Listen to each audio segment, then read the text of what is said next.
My name is Emily, and for most of my life, I believe that when you enter someone's home with sincerity, they will welcome you with sincerity as well. I believed respect works like a mirror, give it, and it comes back. I didn't know then that some people only value the things they can use. And unfortunately, I walked right into a house where a daughter-in-law was not seen as a person, but as free help that society had packaged neatly for them. I grew up in a small, peaceful town with parents who believed in kindness, not the loud, performative kind, but the quiet style of kindness that shows up in actions. My mother always told me, respect yourself first, then give respect to others. I didn't realize how important that statement was until after I got married. When I married Daniel, I wasn't nervous. He had always seemed gentle and patient. He wasn't overly expressive, but he was attentive enough to make me feel safe. His family lived in a big house, his parents, his younger sister Lily, and his grandmother. I thought it would be noisy but warm, crowded but loving. What I walked into was something very different. The first week after the wedding felt like a soft test I didn't know I was taking. His mother, Patricia, would give me a list of small chores to keep the house running smoothly. Simple things at first: setting the table, folding laundry, helping Lily with her room. Nothing alarming. I wanted to be helpful. I wanted to blend in. I remember thinking, this is part of joining a family. It's normal. But help soon turned into responsibility, and responsibility quietly turned into ownership.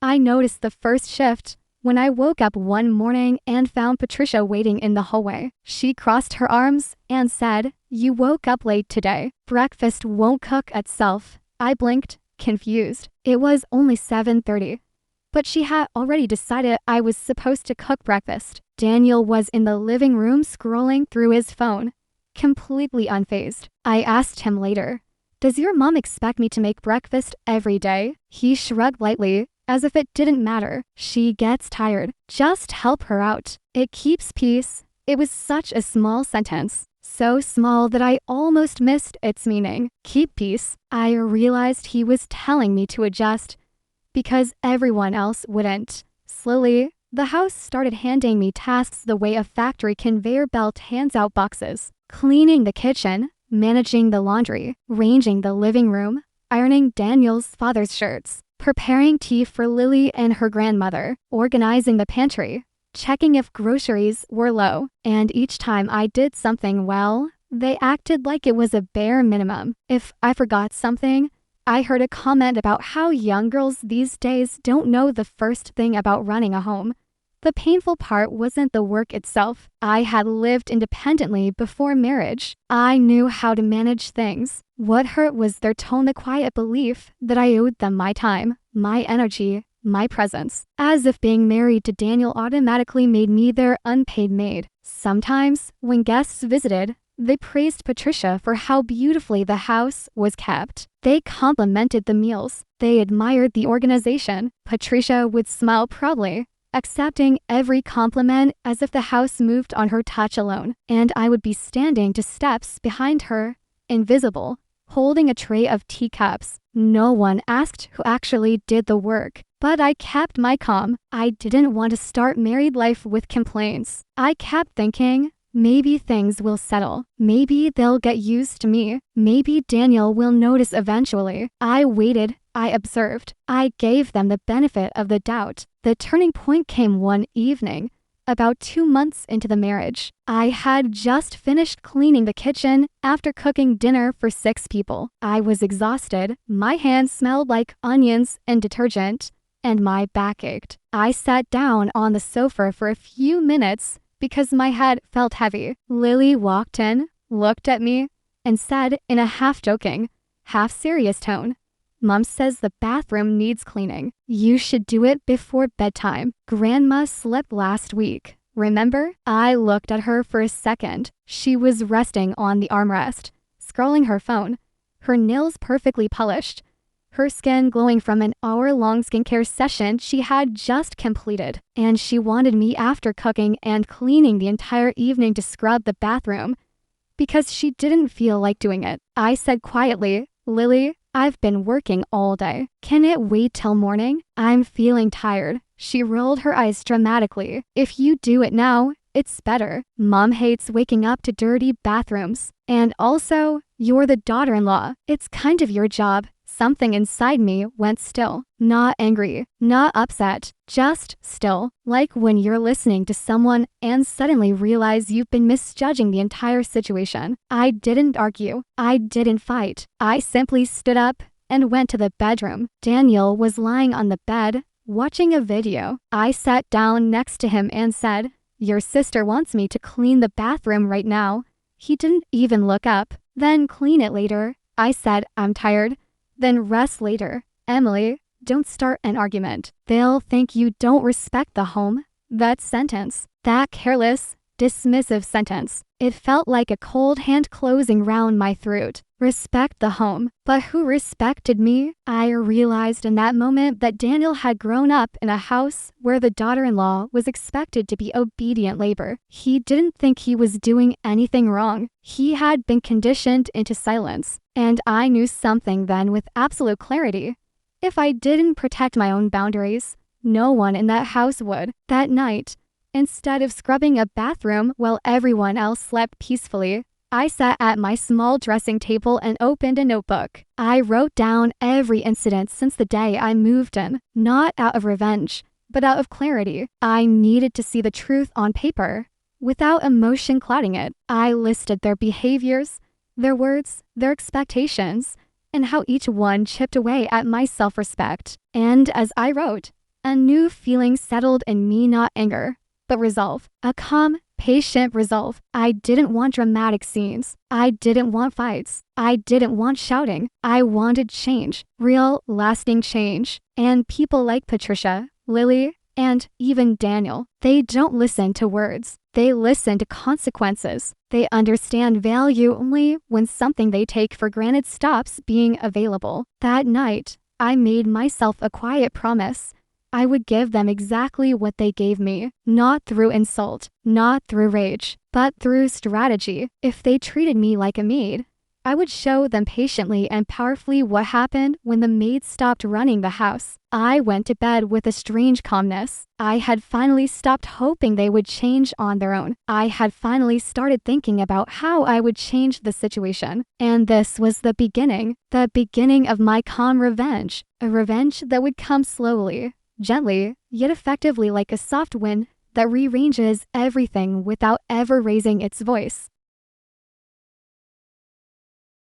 The morning after I made that quiet promise to myself, everything in the house looked the same walls, same voices, same footsteps echoing through the corridors. But something inside me had shifted. I wasn't angry. I wasn't bitter. I was simply awake. For the first time since entering the house, I felt like I was standing on my own ground instead of slipping on theirs. I walked into the kitchen early, not because they expected it, but because I wanted to observe how this house worked when I wasn't rushing to keep up. Patricia was already there, making tea. She glanced at me and said, "Good, you're up. Make breakfast. I have to get ready. We have guests coming later."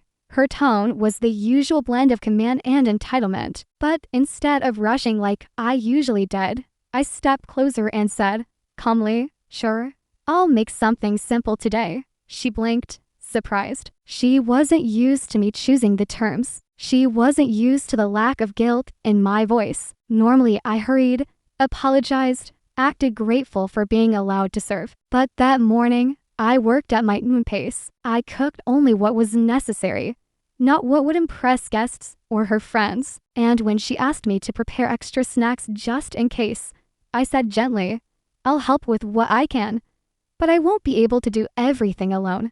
She didn't like that. I saw her jaw tighten, but she didn't openly argue, maybe because she didn't want to look unreasonable so early in the day. What she didn't realize was that I had started studying their patterns. Patricia cared deeply about appearances. She wouldn't fight in front of guests, and she didn't want anyone to think she was overworking her new daughter-in-law. That fear was the first nut I planned to entice Lily. Lily came downstairs around 10, yawning dramatically. "Is breakfast ready?" she asked like a customer in a hotel. "It's on the table," I said. She frowned. "You didn't make smoothies today." "Mom loves smoothies in the morning." I looked at her, calm. "Then maybe you can make them for her. I'm sure she'll appreciate it."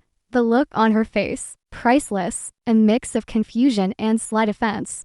Like no one had ever spoken to her that reasonably before. She huffed but didn't push further. She wasn't used to hearing the word no, not even in such a polite form, and people like her often retreat when things don't follow the script they expect. Daniel joined us a little later. He looked tired, maybe from staying up late scrolling through videos. He sat next to Lily and asked, "Emily, can you bring me a cup of coffee?" Normally, I would have jumped up immediately, but this time, I held my ground. "Breakfast is on the table. If you want coffee, I can make it after I finish eating." He looked up, surprised. Not angry, just surprised. Oh, okay, this was new territory for him. He wasn't used to negotiating with his wife. He wasn't used to seeing me with boundaries. And yet, he didn't object. His silence had always bothered me.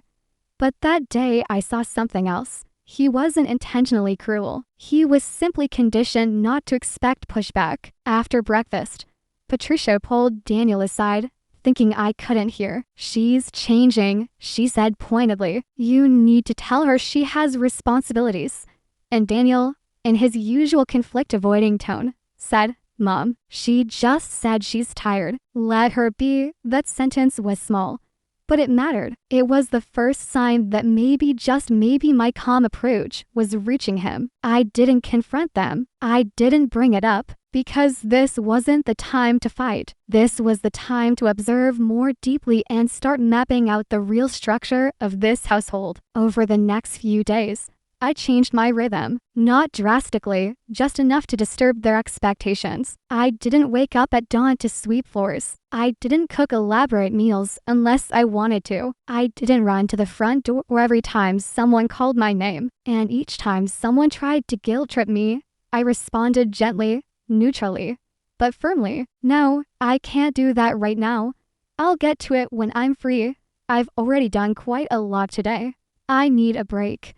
Sentences so simple, yet so powerful. Patricia started realizing she couldn't assign me tasks the way she used to. Lily began noticing that I wasn't rushing behind her like a personal assistant. Even the grandmother, who rarely said anything, started observing me with a curious expression, as though she was realizing I wasn't the quiet, bendable shape they expected. One afternoon, when Patricia wanted me to rearrange the entire storage room, because it's been messy for years and you should do something productive, I smiled politely and said, "I can help you with parts of it, but I can't take responsibility for years of clutter in one day. Maybe we can do it together on the weekend."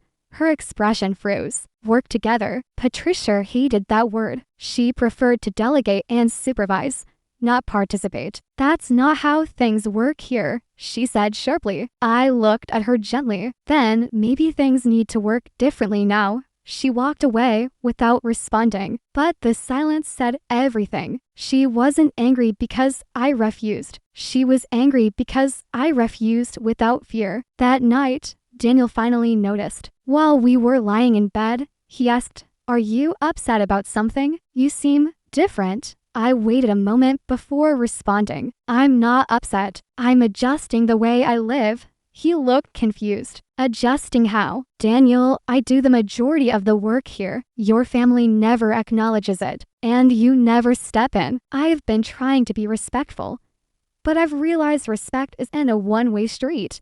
He grew quiet, absorbing my words slowly. "I didn't know you felt this strongly," he said after a while. "I didn't say anything before," I answered, "but I'm learning. I'm not here to be taken advantage of politely." He exhaled, long and heavy. "Okay, I'll try to be more aware." It wasn't a promise, but it was a start. It wasn't change, but it was recognition, and recognition was the foundation of the plan forming slowly in my mind. A few days later came the moment that shaped everything. Patricia had a close friend visiting from another city, a woman who liked to show off her own daughter-in-law's achievements. I didn't know Patricia had bragged about me to her friend, claiming I handled the home beautifully and effortlessly. So when the woman arrived, she said with a smile, "I've heard you're a perfect homemaker, Emily. Patricia says the house runs because of your discipline." Patricia's smile faltered. Her friend had unintentionally exposed the truth that she had taken credit for my work. But in private, she presented it differently. I looked at her friend and said softly, "I wouldn't call it perfect. I just try my best. It helps when everyone in the home shares responsibilities." Patricia stiffened. Her friend raised an eyebrow, interested. "Oh, you all share chores." The room grew thick with tension. I could practically hear the gears turning in Patricia's mind. I smiled calmly. Ideally, every household should. Then nothing becomes a burden. Her friend nodded approvingly. "That's true. My son helps me a lot. A home isn't a company, it's a family."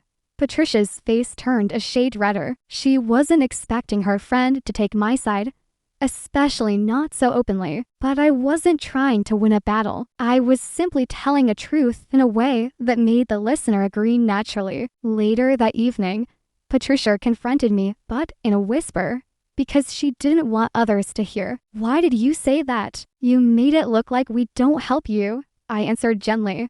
"Because you don't." She opened her mouth, then closed it. She didn't have a comeback. Not a believable one. These cracks, the tiny fractures, they mattered. Because people like her don't change from big confrontations. They change when the world around them starts seeing through the facade they work so hard to maintain. And that was when I knew what direction my revenge would take. Not loud, not dramatic, not destructive, but strategic. I wasn't going to ruin anything. I wasn't going to scream or accuse. I wasn't going to make scenes. I was simply going to let them experience life without my constant, invisible labor. I was going to step back not with anger, but with intention. And whenever they needed something, whenever they relied on me, I would gently, calmly, logically redirect the responsibility back to them. They would learn. Oh, they would learn, not through punishment, but through realization. And that realization was already beginning to form. The house was no longer running like a well-oiled machine. It was starting to slow. Things weren't as perfect as they used to be, and I wasn't offering my usual quiet support. They felt it, and soon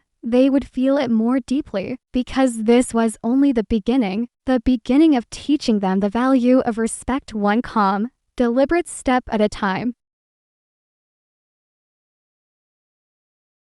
The subtle shift in the house didn't happen overnight. It unfolded slowly, like watching a curtain being pulled back 1 inch at a time. Before the house moved around me, tasks flowed toward me, expectations pressed against me, and I absorbed everything quietly. Now, the house felt strangely unbalanced, not chaotic, but slightly off, like furniture moved a few inches without warning, and all it took was a few consistent boundaries. I didn't stop doing things entirely. I wasn't trying to start a war. I was trying to build a point. I cooked what I needed to. I cleaned what genuinely mattered. I kept things hygienic, respectful, but I no longer catered to unnecessary demands wrapped in entitlement. I stopped running to pick up every small responsibility someone else didn't want to handle. Patricia was the first to struggle with this new rhythm. She liked to host her weekly tea gathering with her 3 close friends.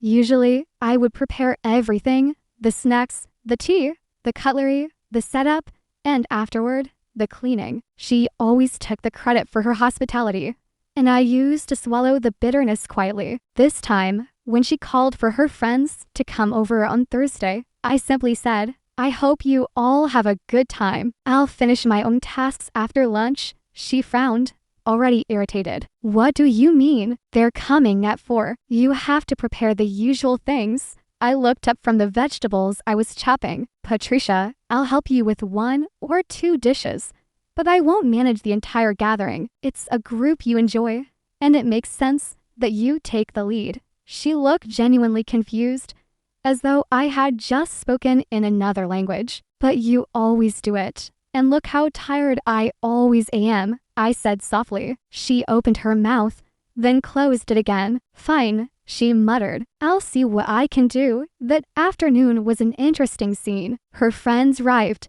and Patricia was juggling between preparing tea, slicing fruit, and arranging the living room. She wasn't used to multitasking this way anymore. Lily had conveniently disappeared into her room, blasting music and pretending to be busy with online classes.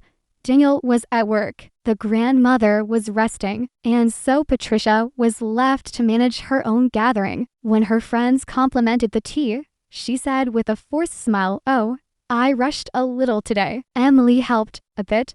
Her tone said everything. She didn't like admitting she needed help, and she didn't like not being able to brag. But I wasn't cruel. While they chatted, I quietly brought out a plate of snacks I had prepared earlier. I didn't overwork myself, but I wasn't petty either. I wanted balance, not revenge disguised as sabotage. Still, the contrast was clear, and her friends noticed. One of them chuckled. "You should ask Lily to help more. She's young. She has energy." Patricia smiled awkwardly. "Lily is busy." Her friends exchanged the kind of smile women give each other when they understand more than they say. And Patricia hated that smile. I could tell from the tightness in her jaw. That evening, when everyone left, Patricia finally said, "This isn't how we do things here." I answered calmly, "Then maybe that's the problem." She stared at me, speechless, before walking away. The next few days became a quiet dance of shifting responsibility. When Lily dropped her clothes outside the laundry basket, I didn't pick them up. She asked, "Why didn't you wash my black top?" "I needed it for a photo shoot," I said. "Because you left it on the floor. The laundry basket is right beside your door." She blinked as if hearing a foreign rule. "You always pick it up." "I won't anymore," I said gently. "You're old enough." She tried to argue, but she wasn't used to meeting resistance she couldn't guilt trip away. Then came Daniel. He wasn't problematic like Patricia or Lily, but he had grown comfortable without even realizing it. One morning, he said casually, "Emily, can you iron the shirt I left on the chair?" I folded the laundry I was handling and said, "I can show you how the iron works if you want." He looked at me, half amused, half confused. "I know how it works." "Then maybe you can do it today," I said. "I'm finishing these towels before they wrinkle." For a moment, he looked at me as if deciding whether to push the matter. Then he nodded. "Okay." He ironed his shirt clumsily, but he did it. Small changes, quiet changes, but they mattered, because for the first time, everyone in the house had to acknowledge their own responsibilities. And then the real test came a week later. Patricia fell sick. Nothing severe, just a fever and body aches, but it was enough to put her on bed rest. And for the first time since my marriage, I watched the house wobble without me stepping in to fix everything instantly. She called me to her room that evening. "Emily, I need you to take care of the house for a couple of days." "I can't move much." I nodded. "Of course, I'll handle what I can, what you can," she repeated, confused. "Yes," I said, sitting on the edge of her bed. "I'll cook meals and keep the house clean, but I won't take over everyone else's responsibilities. Lily can help with her laundry. Daniel can manage some tasks. We'll all help." She didn't like that answer at all. "This isn't how it works. Everyone has their own role here." "Yes," I said calmly, "and mine is not everyone's maid." She blinked rapidly. Clearly shocked, I said it so plainly, but she was too sick to argue. And so, for the next 2 days, the house functioned differently. Daniel helped with dishes. Lily helped make tea for Patricia. The grandmother folded towels slowly, willingly, and I oversaw the house like a manager overseeing a team instead of a worker carrying all the load. The amazing part, things still ran smoothly. When Patricia saw this from her bed, her expressions shifted from irritation to confusion to something like discomfort. Maybe she had always convinced herself the house was impossible to manage without her or without me acting as her shadow. But now she saw another truth. Everyone was capable. They just preferred not to be. On the third evening of her fever, when she finally felt better and came out of her room, she saw Daniel clearing the dining table. She stood there silently for a moment, then said softly, "You're helping today." Daniel shrugged. "Yeah, Emily's been doing a lot already." She looked at me, then at him, then back at me again. Something unspoken passed between us, a recognition she didn't want to accept but couldn't deny. Lily, who was scrolling through her phone, muttered, "This house feels different." I smiled. "It feels shared." She rolled her eyes, but didn't argue. Later that night, after everyone had gone to sleep, I stood alone in the kitchen, wiping the counter. I wasn't tired. Not like before. My body felt lighter. My mind felt clearer. A sense of quiet power settled inside me, not the kind that comes from controlling others, but from finally controlling myself, my decisions, and my boundaries. That was when I realized something important. My revenge wasn't about making them suffer. It was about creating imbalance until they noticed my value. Not through yelling, not through emotional breakdowns, not through dramatic ultimatums, but through absence, through silence, through letting them feel the weight of the work they had never noticed before. And the effect was slowly taking hold. The house wasn't mistreating me openly anymore. They weren't guilt-tripping me as aggressively. Patricia had gone from barking orders to making cautious requests. Lily had gone from treating me like a personal helper to asking, "Are you doing laundry today?" instead of commanding it. Even Daniel had started checking on me before asking for something. But the real shift, the deep one, was still on its way. Because soon, something would happen that none of them were prepared for. Something that would force them to see, truly see, what I had been carrying alone since the day I entered the house. And that moment, that realization, would change everything. The change in the house continued like a quiet ripple, settle at first, then stronger with each passing day. No one admitted out loud that things were different, but I could feel it in the way they moved, spoke, hesitated. The usual confidence with which they assigned tasks to me had softened into cautious phrasing, like they were unsure how I would respond. It wasn't fear, it was awareness, and awareness was the seed I wanted to plant. One evening, a situation unfolded that revealed just how unprepared they were for a version of me who didn't operate like an invisible machine. Patricia had recovered from her fever, but she was still weak. She insisted on going to a cousin's dinner party that night, even though Daniel suggested she rest. "If I don't show up, they'll think something's wrong in this house," she argued, "and I want Emily to come with us." Her tone implied that I didn't have a choice.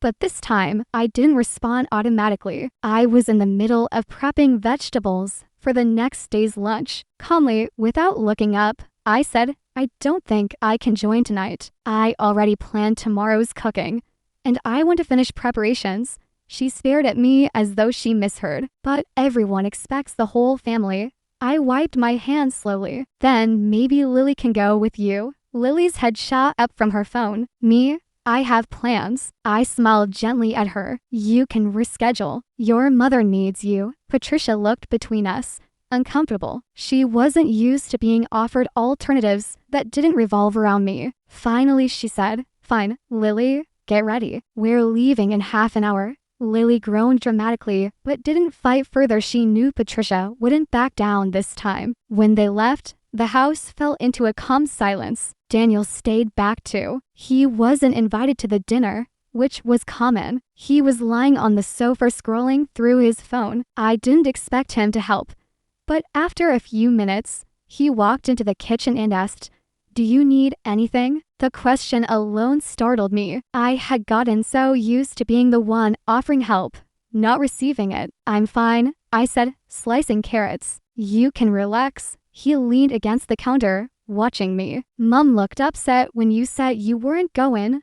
"I wasn't rude," I said softly. "I know," he replied. "I'm just saying she's not used to it. And that's the point, isn't it?" I placed the knife down and turned to him. "She expects everything without thinking about the burden." He looked down, quietly playing with the edge of the counter. I didn't realize how much you do until these last few weeks. I guess we all took it for granted.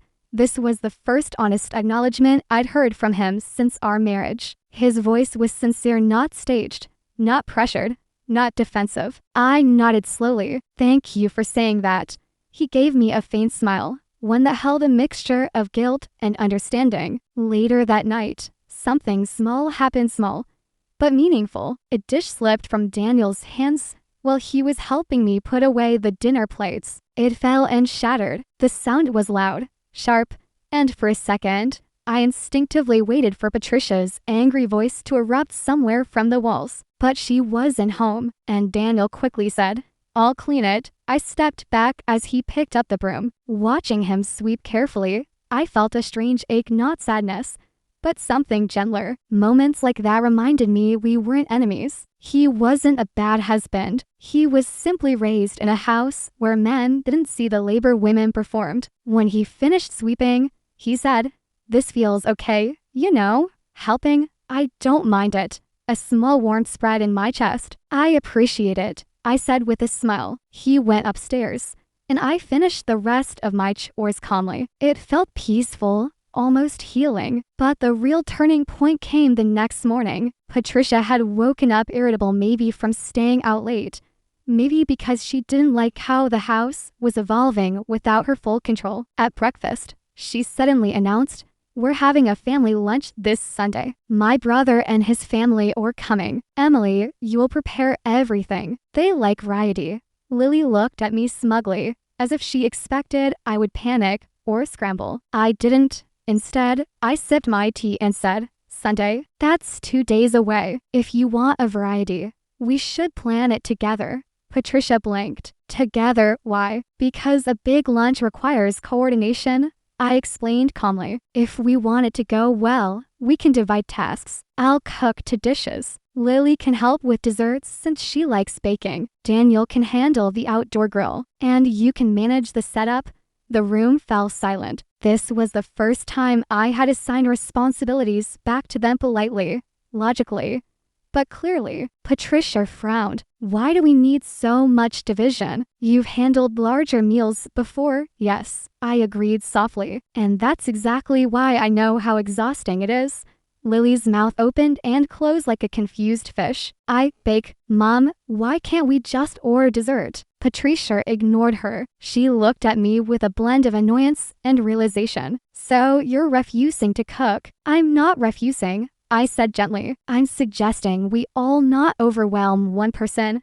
It was too reasonable for her to attack, to come too balanced. She didn't like it, but she didn't argue. Not immediately. The next days were strangely cooperative. Lily complained a dozen times while trying to bake, but she still managed cupcakes that looked slightly chaotic but tasted fine. Daniel practiced grilling the night before, burning to pieces and laughing at himself. Even Patricia ended up arranging the dining table with a seriousness usually reserved for board meetings. On Sunday, when their relatives arrived, something happened that surprised everyone, including me. Patricia bragged, but not in the way I expected. She took her brother's wife to the dining table and said, "Emily coordinated everything. She planned the menu and made the pasta and the chicken roast, and Daniel grilled the kebabs. Look at Lily's cupcakes, she baked them herself." She said it proudly, without bitterness, without pretending she did it all. Her relatives were impressed. "That's wonderful." Her sister-in-law said, "It's nice when a family works like a team." Patricia didn't argue. She didn't correct her. She didn't take credit. She simply nodded. That was new. Later that evening, after everyone left, Patricia came to me in the kitchen. She looked less tense than usual, more thoughtful. "You organized things well," she said. It wasn't an apology. It wasn't even full acknowledgement, but it was the closest thing she had ever offered. I wiped the counter and said softly, "Thank you." She hesitated a moment, then added, "The house felt different today. Lively." "It feels lively when everyone participates," I said. She nodded again, slowly. Maybe you're right."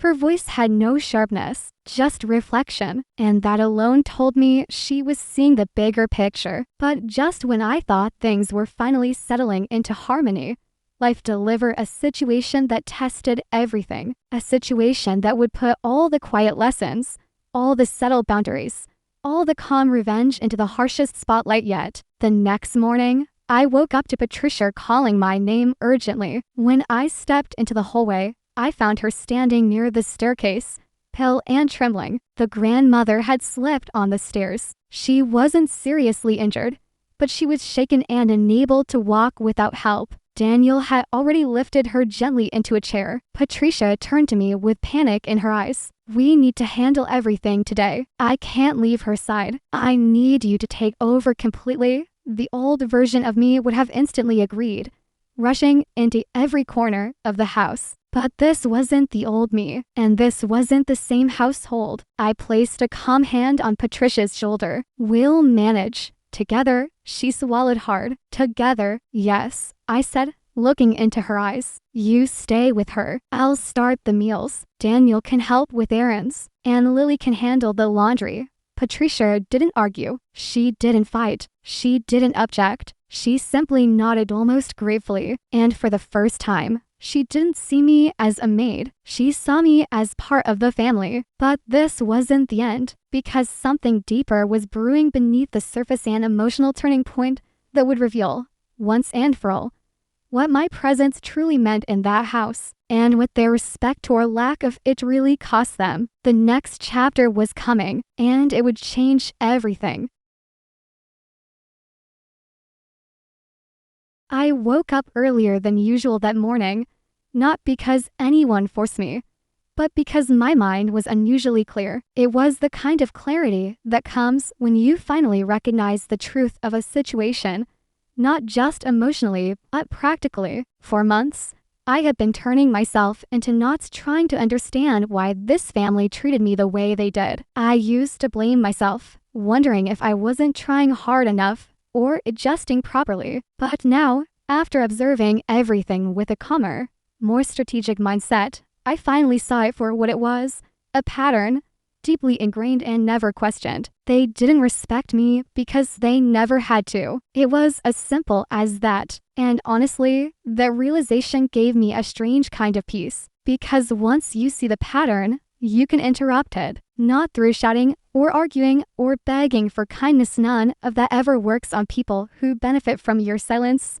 but through steady, quiet changes that slowly shift the ground beneath them. I got dressed calmly, tied my hair back, and stepped into the kitchen. As expected, the house was still quiet. I began preparing breakfast, not out of obligation, but because I wanted to maintain my rhythm. I wasn't trying to shock them with sudden changes. My goal was gradual, intentional transformation. When everyone eventually came downstairs, the table was set, the food was ready, and I sat with them instead of hovering around like a maid waiting for instructions. The difference was subtle but powerful. I didn't rush to refill plates unless someone politely asked. I didn't jump up the moment someone placed their spoon slightly off-center. I simply existed as another person at the table, not the invisible labor that kept the household running. They noticed. They didn't say anything, but they noticed. Sarah raised her eyebrows slightly,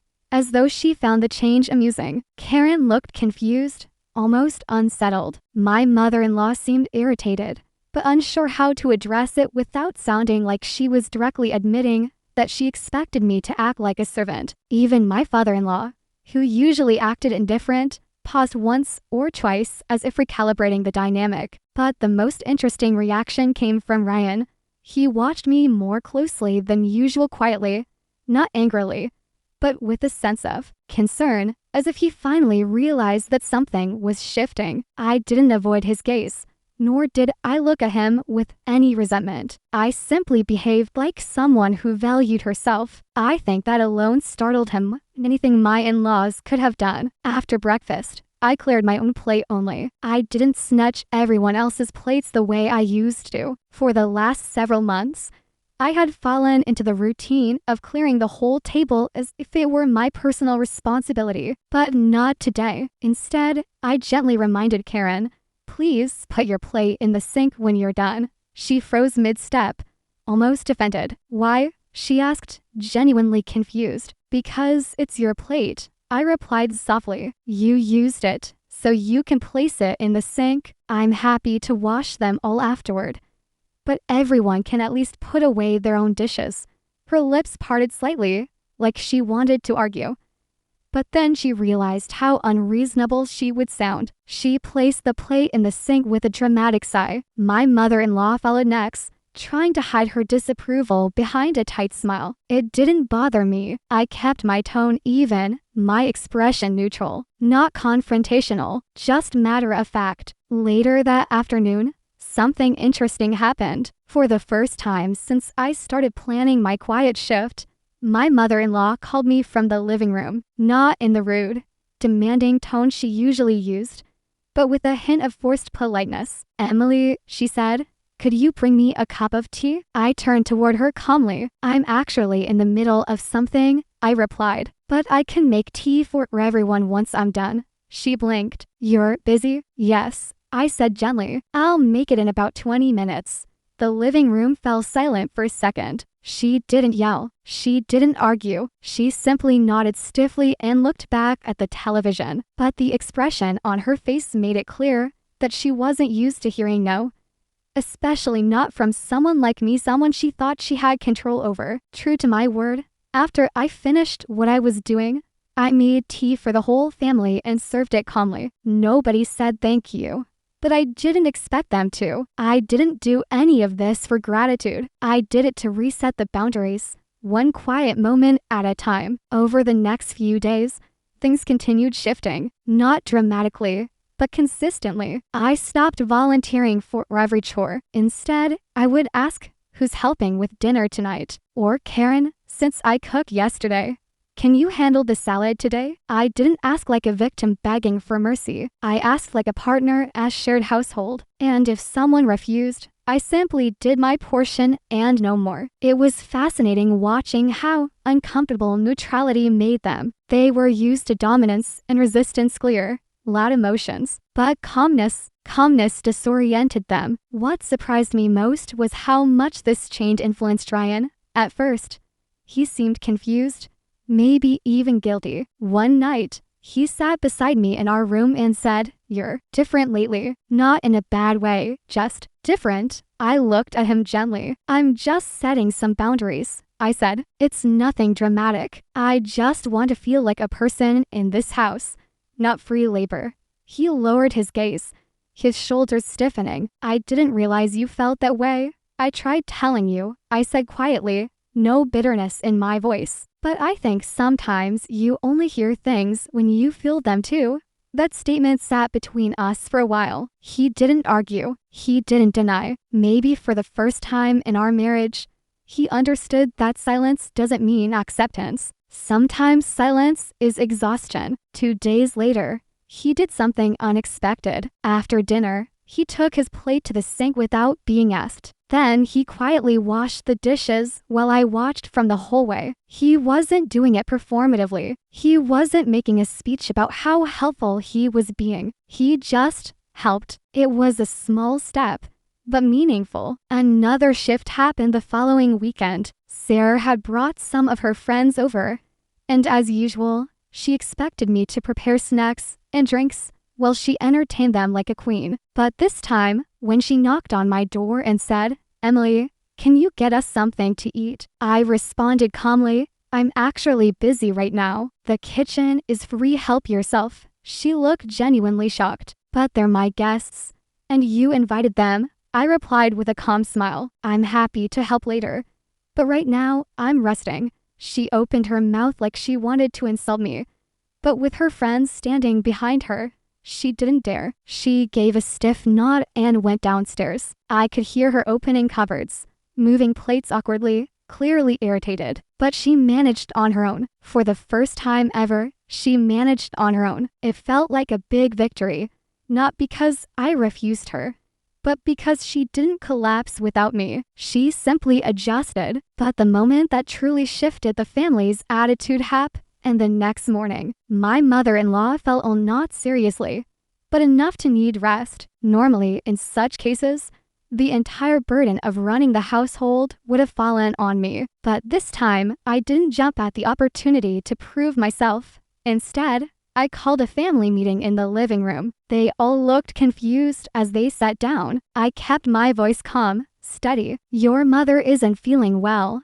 I began, "so we all need to share the responsibilities until she recovers." Karen frowned. "But you're here." "Yes," I said with a soft smile. "I'm one person. This is a family of 5, so the chores will be divided among us." Ryan looked at me with a complicated expression, part respect, part realization, part regret. My father-in-law nodded quietly, perhaps seeing logic where the others saw obligation. I pulled out a small list I had prepared and assigned tasks evenly. Nobody liked it, but nobody dared to refuse, especially with their mother watching from the couch, too weak to hide the fact that she needed help. And just like that, for the first time since I entered the household, everyone worked together. They cooked, cleaned, washed dishes, and handled errands. They didn't enjoy it, but they did it. By the end of the day, they were exhausted, completely drained. My mother-in-law looked at me differently, not with affection,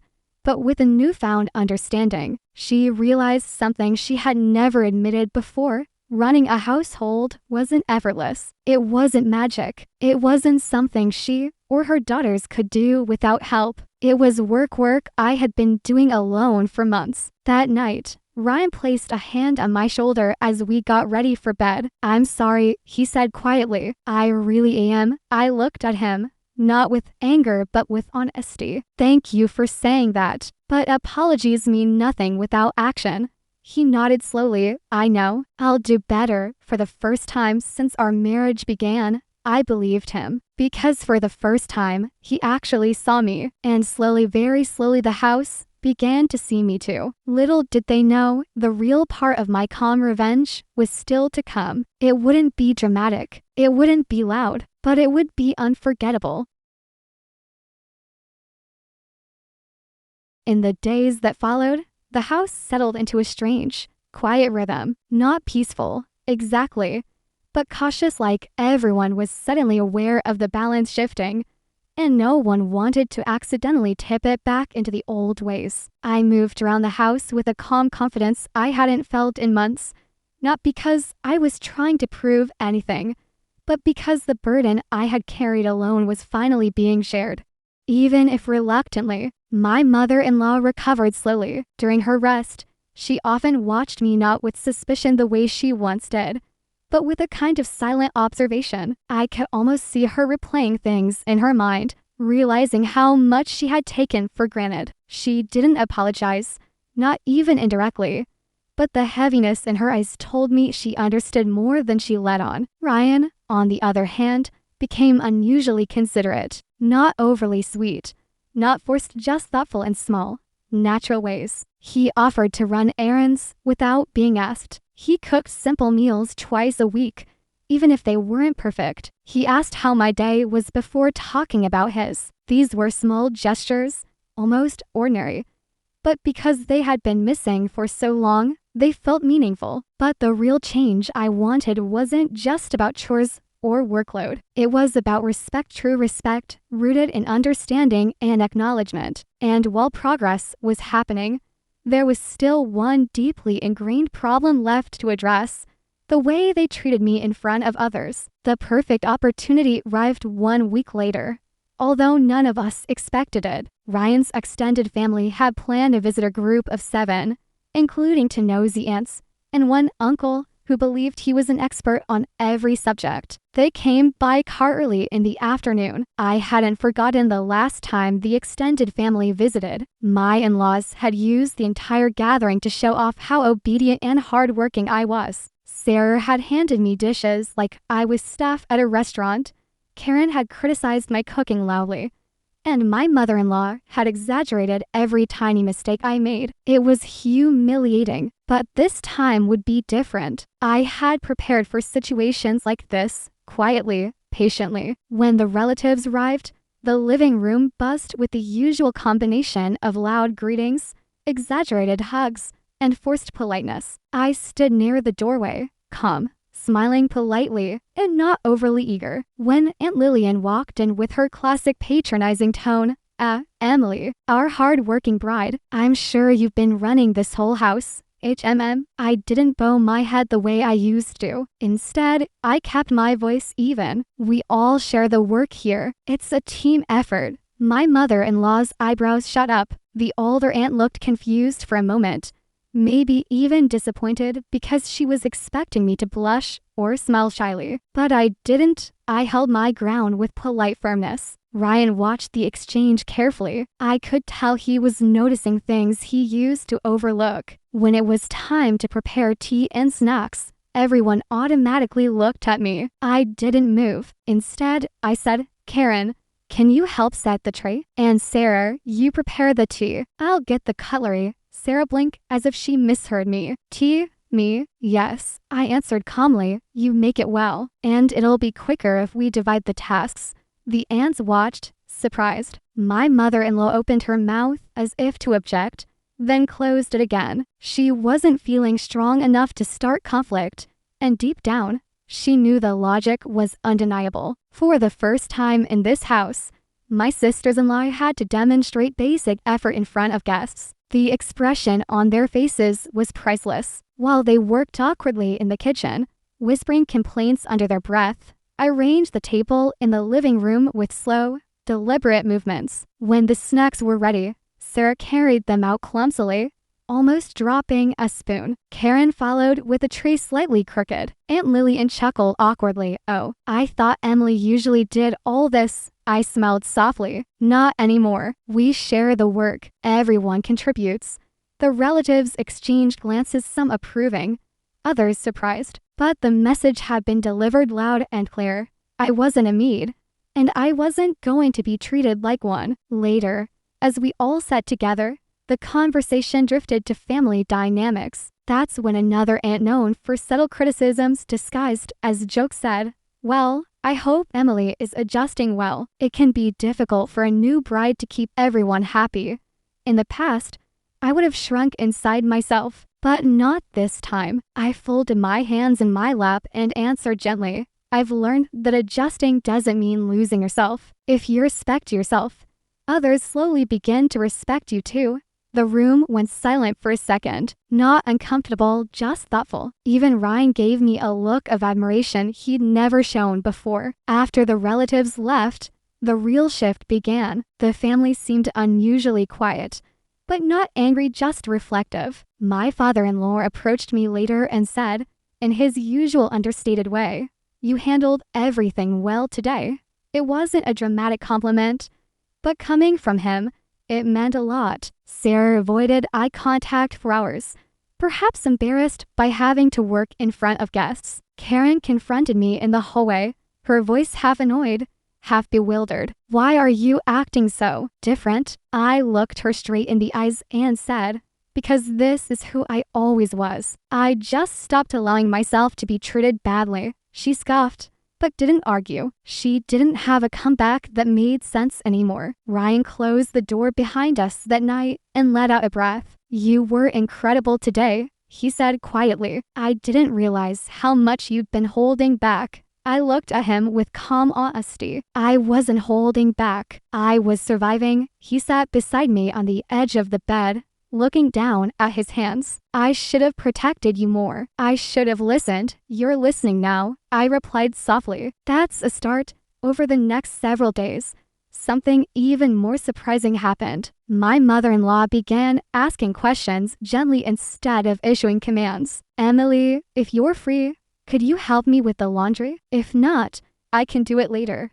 That single if not, I can do it later told me everything I needed to know. For the first time in months, she acknowledged my time, my right to choose. Karen and Sarah also changed in small but noticeable ways. They still had attitudes, some habits die hard, but they became more careful with their words. They knocked before entering my room. They asked if I needed anything when going to the market. They even cleaned up after themselves without being reminded most days. It wasn't perfect. It wasn't magical, but it was progress. My ultimate revenge wasn't loud. It wasn't cruel. It wasn't dramatic. It was simple. I made them feel the weight of their own behavior. I made them understand the labor they once dismissed. I made them confront the mirror they had avoided for years. And most importantly, I made myself impossible to overlook. A month later, something happened that proved everything had changed. My mother-in-law invited her sister, the strictest,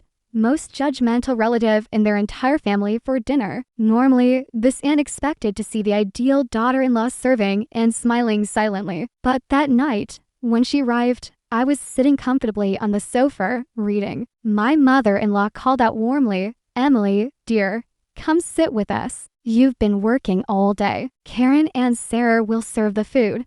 The aunt looked genuinely shocked. "Your daughters, not the daughter-in-law." My mother-in-law smiled politely. "Emily is part of this family, not our maid." For a moment, I couldn't breathe, because that was the first time she had ever said it aloud. My calm revenge was complete, not because they became perfect people, but because they finally saw me. They saw my worth, my boundaries, and my strength. I didn't have to scream. I didn't have to fight. I didn't have to break myself to make a point. I just had to rise quietly, patiently, strategically. Some might call it revenge. I call it reclaiming my life. And as the household settled into its new dynamic, balanced, respectful, and surprisingly peaceful, I realized that the biggest victory wasn't changing them. It was rediscovering myself. If you enjoyed this calm, empowering story, don't forget to like, share, and subscribe to My Calm Revenge for more thoughtful revenge stories told with heart and honesty.